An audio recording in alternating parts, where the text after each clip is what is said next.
Hey friends, this is Pop Culture Makes Me Jealous, where we analyze pop culture through the lens of race or gender, and sometimes both. I'm your host, Julia Washington, and on today's episode, Mario from Movies with Mr. Mario is back, and we are discussing the Netflix original Beef.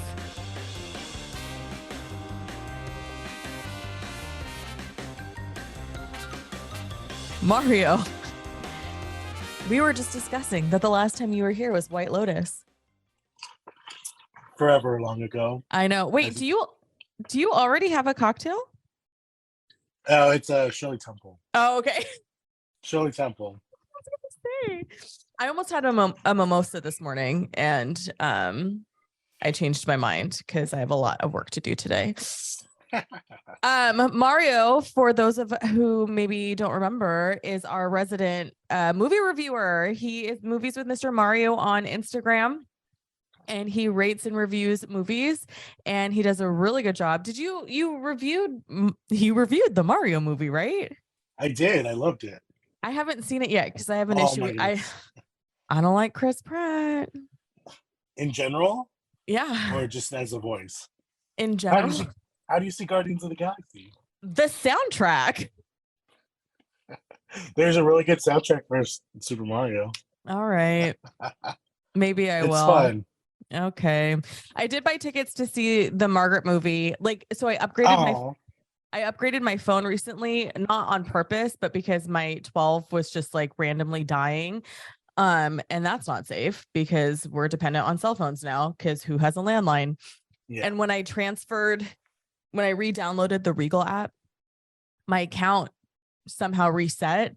So I have to go in and repurchase the Regal subscription, but I haven't done that because I'm so annoyed. Like, what? What? You can do it through the app. Yeah, I know. I'm just pissed because I have to go and like add in all my information again and reload a picture and like reload my credit card info. And I'm just like, this is already in here, just on my other phone. So rude. Anyway, we're here today to talk about Beef, the Netflix original. I'm going to do a quick summary because, I love to pull those summaries from the Google because Google everybody Googles. So what does Google say? Yeah.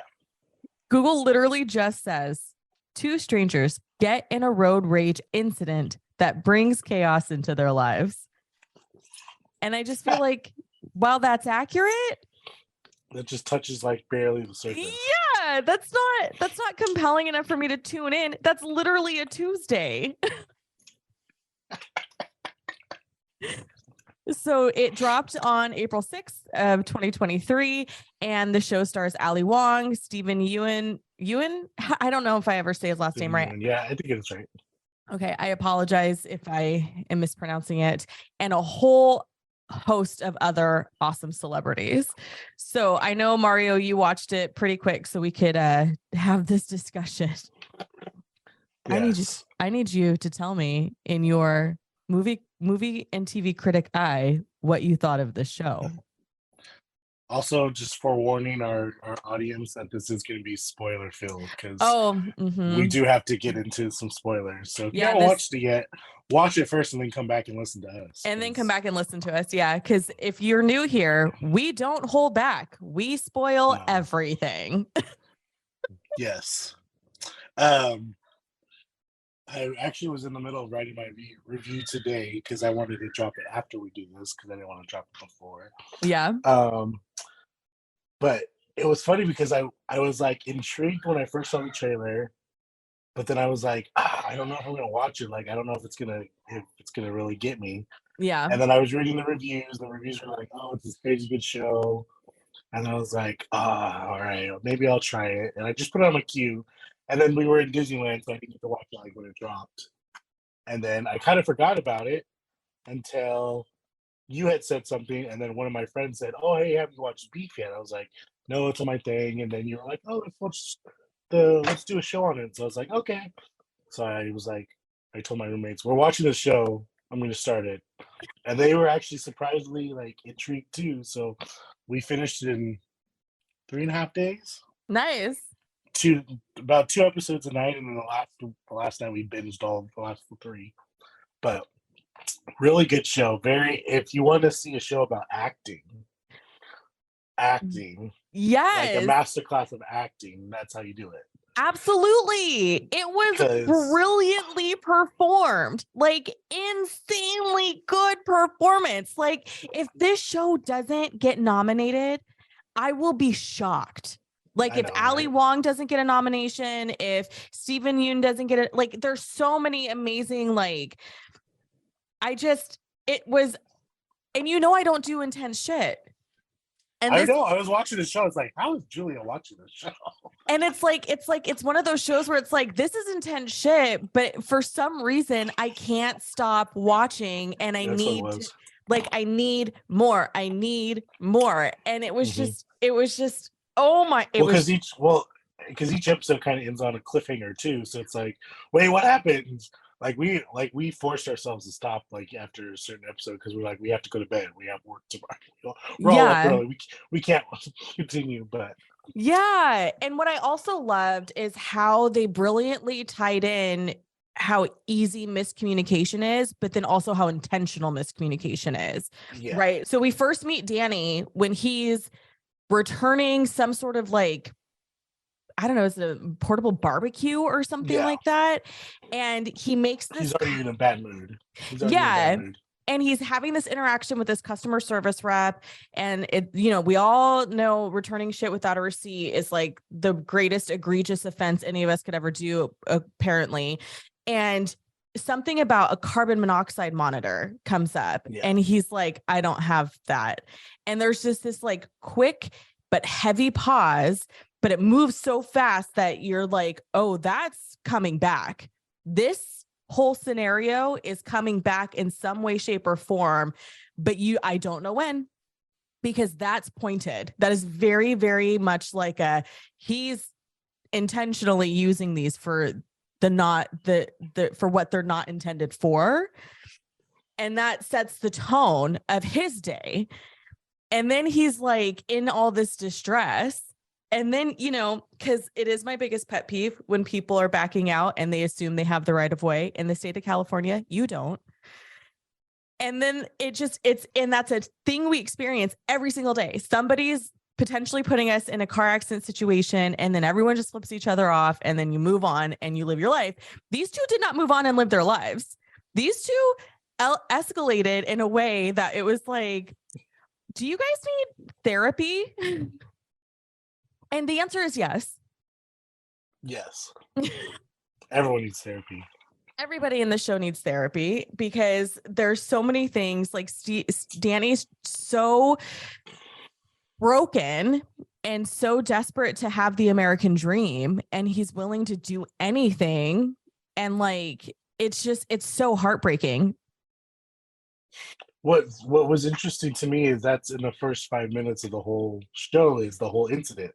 Yeah. So I guess more of an ordinary or different show probably would have set it up a little better, like show the two different people, what they're doing for their day, and then leading up to the incident. Whereas we get to the incident right away and we work backwards onto what leads up to the incident, which only certain shows can do that. Like that's one of my like peeves sometimes is like they try to do it, like try to start at an incident and go backwards to fill in all the gaps, but then sometimes I think probably at least 75% of the time it misses because it's forgetting, that's just a writing error. They forget about something else that happened. But this did it very, very well going backwards. Yeah, and I think setting it all up. And like you said, even with the little barbecues and the carbon monoxide receipt, we did know what it was, but we knew it was something different. But they did very well working back on how we got there and all that stuff. Yeah. So, and we didn't even know the person that he got into was a girl. I mean, if you saw the trailer, you knew what was going on, but if you went blind, you didn't realize it was a girl, because even during the whole incident, he's like, this guy is doing this guy is doing that, this guy ran me off the road and all this stuff. So it's like you automatically assume it's a guy, and then you're like, oh, big twist, oh, it's a girl. Big twist, it's Ali Wong. Don't piss her off. Don't make her mad. Don't pee all over her wood floors. Oh my gosh. that incident, I was like, oh my goodness. And the song they use, and I've seen articles written about the reason who by who mistake. I was Yeah. like, oh my gosh, they just use that song so perfectly with the slow-mo and him running away. Yes. And I'm just like, oh my god, it was great. I was laughing so hard. It taps into that nostalgia where you're just like, especially like the late 90s, early 2000s, right? So for us elder millennials or younger Gen Xers, or just, anybody who's had that coming of age in the late 90s, early 2000s, it takes you back to a time, for me it did anyway, where you're like, oh, life is, got all of this potential and it's so exciting. And I'm so excited to be an adult one day because I'm tired of my oppressive parents, who probably weren't oppressive, but maybe it felt like they were. And then you grow up and your life is like stress and adulthood is a scam and you hate it here. Well, maybe not always hate it here, but like there's moment like the distress that you see in Ali Wong's face or Danny's face, and just the way that everyone sort of interacts with each other. You're like, yeah, adulthood's a scam, man. They lie to us. And then they play a song like from Paula Cole or from The Offspring, or like, and you're just like, oh, remember the good old days? Oh man, he plays that. Was it the Offspring song he plays at the church with the guitar? Yeah. And I was just like, oh, Steven, you can sing too. That was good too. Doesn't he create music? Does he? I don't know. Like in real life? Yeah. Oh, I don't know. I just know him from The Walking Dead. He was in The Walking Dead. I didn't watch The Walking Dead. I know. He was a big star in The Walking Dead. There's a lot of memes because he dies in a very horrible and horrific way. So there's a lot of memes about it. But and then he's in the new Thunderbolts movie from Marvel. Oh, so that's right. For him. That is exciting for him. But yeah, I didn't know he could sing. I was like, oh, that's cool. Let's get into it. Let's get into the beef of it all. So they have this incident, road rage, and it kind of leads into them finding out who each other was and kind of like just one-upping their anger. And and that's what stressed me out, because it was like they kept going further and further. I was like, oh my gosh, something's gonna happen. You guys, did you ever see Adam Sandler Uncut Gems? I haven't seen Uncut Gems. Okay. It's the same concept. Like, something bad happens and then it just gets worse and worse and worse. And you're just like, oh my gosh, it stresses you out because something's going to happen. And that's what the show did to me. And I was like, oh, it's good. Something's happening because something has to happen. Yeah, but it's unpredictable. Well, for me, it was unpredictable on what would happen, right? So it's like, something bad is going to happen. And then for me, I was like running all the different scenarios in my head of what could be happening next. And it was never the right, like, it didn't matter how many times I launched a hypothetical in my head on where it was going. I never got it right until the end, when I think it's episode 9, when they finally like have the big, whereas like, oh, this anyway. Okay.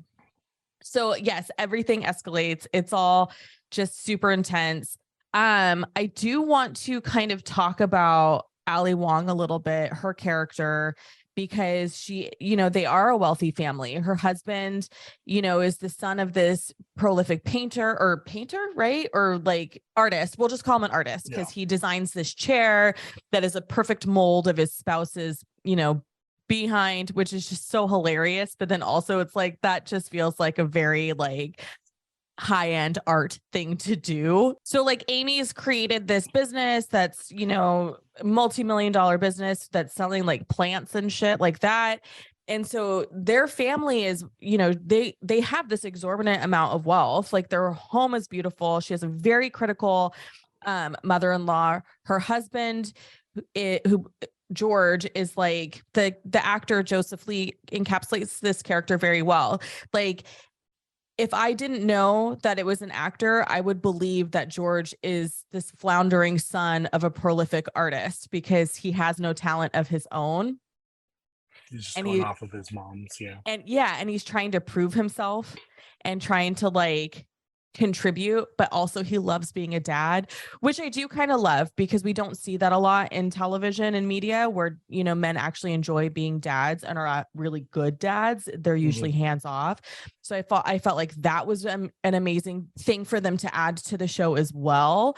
What did you think of the dynamic between Amy and George? So I think they kind of talked about it briefly. It's like because Amy wasn't always rich. She came from a poor family, right? So she had to work her butt off to get where she was. And I think she makes the comments like, "You came from money, so it's still a different perspective for you, whereas I didn't, and I had to work, you know." And especially as a female too, she had to work a lot to get where she was. So like maybe problems or the way she saw things, her husband didn't see them because he came from money and it wasn't a big deal. Or um, even like when they were both rich, like he would say, "Oh, just get this because we don't need it." Or the nanny thing. She was like, "I feel bad having a nanny. Like, I feel like I'm not doing anything." He's like, "That's what her job is." Like, to him, it wasn't a big deal. To her, even though she did hire her, it was like, I still feel weird because I'm making this woman do all my laundry and all this stuff. And so it's like, even though they were both rich, like there's still that two perspectives that was very interesting. And I felt they did clash over it throughout the series. Mm-hmm.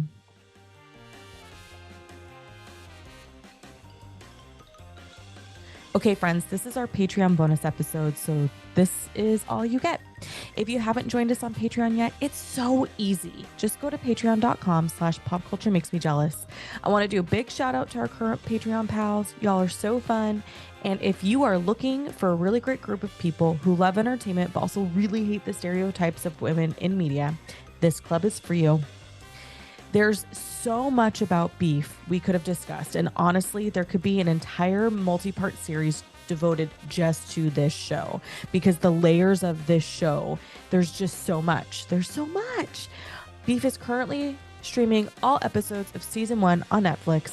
The show is intense, and here's my pro tip. Don't make dinner during episode 9. Thanks for tuning in, y'all. Until next time.